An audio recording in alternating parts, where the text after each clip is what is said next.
શું મિત્રો તમે ક્યારેક પેપ્સી કોકોકોલા કે થમ્સઅપની અંદર ઈનો નાખ્યો છે? જો ના નાખ્યો હોય તો આ વિડીયો જોયા પછી તમે પણ એવું કરવાના જ છો.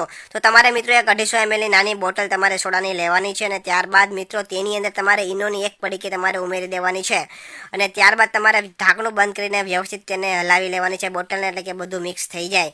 અને ત્યારબાદ મિત્રો તમારે એક અલગ વાસણની અંદર, અલગ બાઉલની અંદર આ સોડાને તમારે ઠલવી લેવાની છે.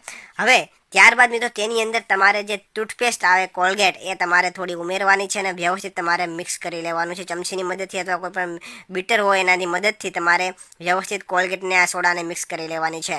ત્યારબાદ મિત્રો તમારા ઘરે જે આપણે વાસણ ધોવાનું જે લિક્વિડ હોય એ તમારે થોડું 2 થી 3 ચમચી જેટલું તેની અંદર ઉમેરવાનું છે અને પછી ફરીથી તમારે બધું મિક્સ કરી લેવાનું છે. અને ત્યારબાદ મિત્રો તેની અંદર જે બેકિંગ સોડા આવે છે 1 ચમચી જેટલા બેકિંગ સોડા પણ તમારે તેની અંદર ઉમેરવાના છે અને વ્યવસ્થિત તમારે આ બધું મિશ્રણ છે એને મિક્સ કરી લેવાનું છે.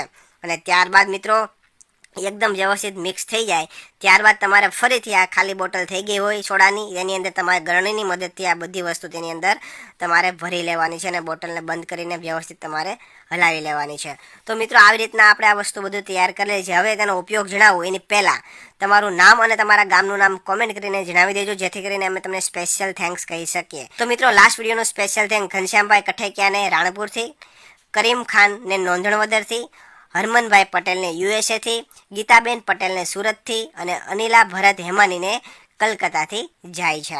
તો મિત્રો હવે તમને આગળ વાત કરું તો હવે જે આ મિશ્રણ બનીને આપણે બોટલમાં ભરી દીધું છે, હવે આનો ઉપયોગ મિત્રો આપણે વાસણ ધોવામાં કરવાનો છે. કે વાસણ તો મિત્રો સાદા લિક્વિડથી અથવા કોઈ પણ બીજું લિક્વિડ હોય વાસણ ધોવાનું, એનાથી ના ડાઘા જતા હોય, મતલબ કે હેવી ડાઘ હોય, હવે ડાઘી પડી ગઈ હોય, વાસણની અંદર કાળાશ પડી ગઈ હોય, તો મિત્રો તમે આ લિક્વિડનો ઉપયોગ કરીને તમે વાસણ ધોશો તો તમે જોઈ શકો છો રીતના વ્યવસ્થિત, એકદમ વ્યવસ્થિત જે પણ ડાઘાડૂગી હશે અને એકદમ જીદી ડાઘ હશે એ પણ બધા જતા રહેશે. તો તમે મિત્રો ઘર બેઠા આ પ્રકારનું તમારું જે વાસણ ધોવાનું છે લિક્વિડ છે બનાવી શકો છો. તો એકવાર મિત્રો તમે ઘરે અવશ્ય ટ્રાય કરજો. તો મિત્રો વિડીયો પસંદ આવ્યો હોય તો વિડીયોને લાઇક કરજો, શેર કરજો અને આવા જ નવા વિડીયો જોવા માટે આપણા ફેસબુક પેજને ફોલો કરી દેજો અને યુટ્યુબ ચેનલને પણ સબસ્ક્રાઈબ કરી દેજો. ધન્યવાદ.